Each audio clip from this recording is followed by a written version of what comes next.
Okay, let's unpack this. Today we're diving into a topic that seems simple on the surface. How we learn to read. Right. But as you'll discover in this deep dive into your really compelling source material, the implications actually ripple out quite a bit. They really do. It touches on everything from, educational policy to how we think, even societal independence. Exactly. So our mission here is to pull out the most important nuggets, connect those dots, and help you understand what is, frankly, a surprising and sometimes unsettling story behind literacy teaching. Yeah, what's fascinating, I think, is how the material really challenges our basic assumptions about education itself. It's not just academic talk. It goes deep into, the links between the educational systems, political ideas, and how independently we can think. It's a pretty powerful critique, actually. Absolutely, and it kicks off with this core paradox. Once you see it, it's kind of hard to unsee. Yeah. Well, for a long time, literacy rates in the U.S. were, pretty high, largely thanks to systematic phonics instruction. The decoding, sounding out words, the basic. You're the foundational skill. But then early to mid-20th century, things changed dramatically. Whole word methods started gaining traction. Exactly. And here's the really startling part from the sources. Literacy rates start dropping. The data shows it. But educators didn't just stick with the new method. They doubled down. It just makes you ask, why on earth would that happen? It's such a crucial question. And the sources, they suggest it wasn't just like a simple mistake. It was complex. Okay, so our sources point to a few big reasons for this. Well, this counterintuitive persistence. A significant driver was the progressive education movement. Figures like John Dewey were big proponents. Right. And that approach, it really emphasized child-centered learning based on meaning. So the idea was kids engage with whole texts, whole ideas. Reading is sort of an organic discovery. Precisely. And in that view, phonics, breaking down sounds and letters that felt rigid, mechanical, rote. Not fun. Not fun. Yeah. Exactly. They felt it took away from the joy and creativity of learning to read. And that philosophy, it had huge appeal for people who genuinely thought they were building a better, more enlightened future. Okay, so that's the philosophical vision. Yeah. But beyond that, the material also points to like an ideological commitment, this constructivist belief. Yeah, the idea that kids actively, construct their own understanding, and reading, therefore, should just sort of emerge naturally, like speaking does. And this is where, it gets tricky. The sources talk about a real cultural attachment to innovative methods. It was the zeitgeist, right? The spirit of the times favored these new, seemingly more enlightened ways.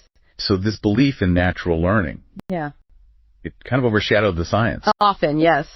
Unfortunately, it overshadowed scientific evidence showing phonics was, the most reliable way to teach reading for most kids. And inevitably, I suppose, there were also practical things. Money. Of course. Right. Financial incentives. You had educational publishers making textbooks based on whole word methods, sight word readers, primers. Stuff that fit the philosophy. Exactly. And they definitely benefited financially from selling materials that aligned with what educators wanted. Sometimes, regardless of long-term effectiveness, it fed itself. It became a system. A self-reinforcing system, yeah. And if we sort of connect this to the bigger picture, the material lays out this compelling, maybe controversial hypothesis about the rise of special education. And how that might fit into a cycle of illiteracy. Potentially, yeah. This is where it gets really insightful, I think. Because the argument presented is that these progressive methods might have actually, maybe inadvertently, created some of these perceived learning issues. That's the startling claim, yes. As teaching moved away from systematic phonics, many kids started to struggle. Not because of an inherent disability, necessarily? But because, the argument goes, they just lacked the basic decoding skills for unfamiliar words.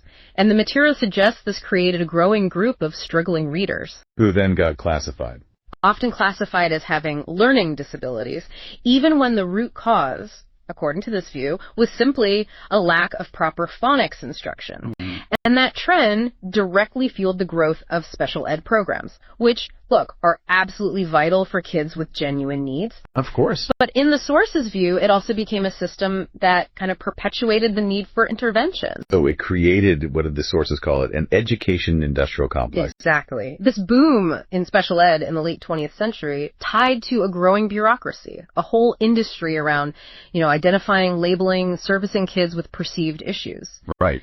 And the focus shifted towards diagnosis, intervention.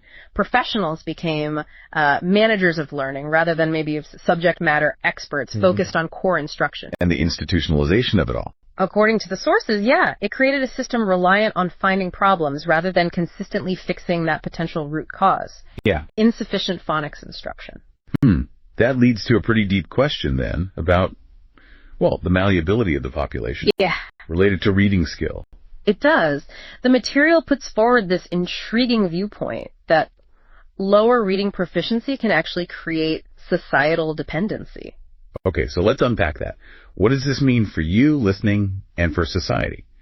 The sources draw a direct, pretty powerful line between basic literacy and critical thinking. It really makes you pause. Students who are good at phonics, who can decode well, they're more likely to develop independent thinking. They can tackle new information and analyze it critically. Makes sense. Conversely, those mainly taught via whole word, they might really struggle with new words, complex ideas, and text. Leading to a potential reliance on external sources of information, media, social media feeds, maybe figures of authority, rather than being able to grapple with complex texts themselves. And that feels incredibly relevant today, with social media, news sound bites, lots of short form stuff, maybe without much depth or context. Precisely.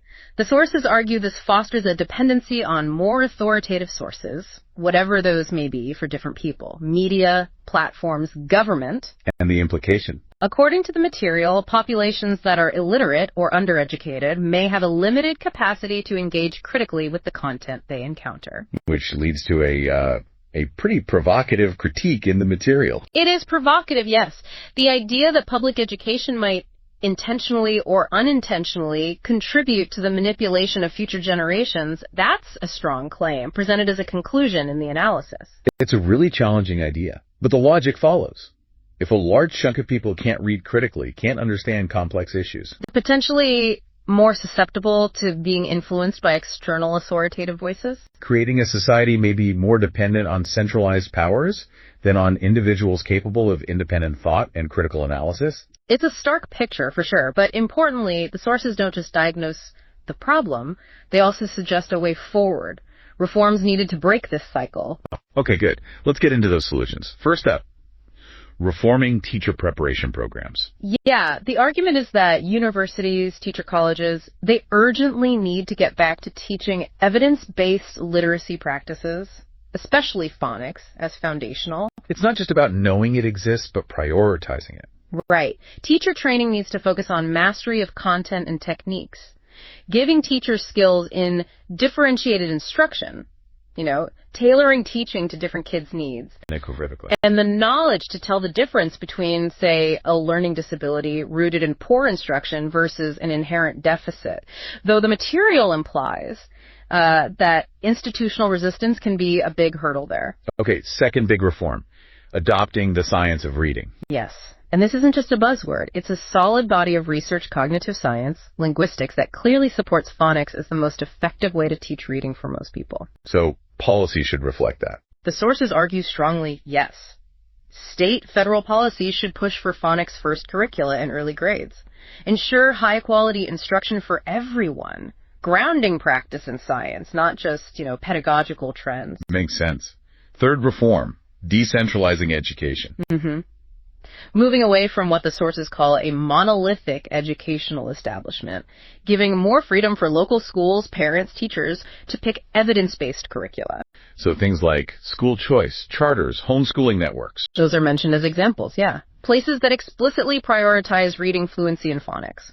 The core idea is that parent involvement and local control can act as a counterweight to centralized systems pushing maybe ineffective or ideological curricula, empowering communities. Got it. And the final piece, addressing the wider information environment. Exactly. To tackle those broader issues of information control and dependency, the sources propose critical literacy programs. So not just how to read, but how to analyze and evaluate the information they read. teaching students skills to navigate today's media landscape, news, social media, public discourse in a way that fosters independent thinking, critically evaluate sources. That feels crucial. It does. Ultimately, look, this whole critique of the system, it's role and dependency. It's a bold view presented in the material. Definitely complex. Very. But the sources argue there's a significant grain of truth there. That shift to whole word was largely philosophical, and it often disregarded scientific evidence. And education systems, through training and curriculum choices, have arguably played a part in literacy decline. So the path forward, according to this analysis, involves focusing on evidence-based reading instruction, ensuring teachers really master the content, and embracing more local control. That's the core argument, yes. Addressing the systemic issues that the sources link to illiteracy and dependency. Because education fundamentally should empower you, the listener, to think critically, to engage with the world on your own terms. Not just rely on external voices to shape your beliefs and actions. It really underscores the profound power of those foundational skills, doesn't it? What stands out most to you from digging into all this, thinking about literacy and its surprising ties to independence?